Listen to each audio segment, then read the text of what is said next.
Hello everyone! In this video, I'll show you how to easily add and use a gift card in Apple Wallet. First, open the Apple Wallet app on your iPhone. Tap the plus icon in the top right corner. Next, choose debit or credit card. Even if you're adding a gift card, this is the right option. Tap continue, then select enter card details manually or use the camera scan option to quickly add your card.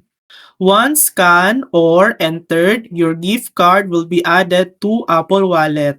You can now use it at participating stores or even link it to apps like Uber Eats or DoorDash depending on the card type.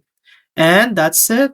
That's how to add and use a gift card in Apple Wallet. Thanks for watching.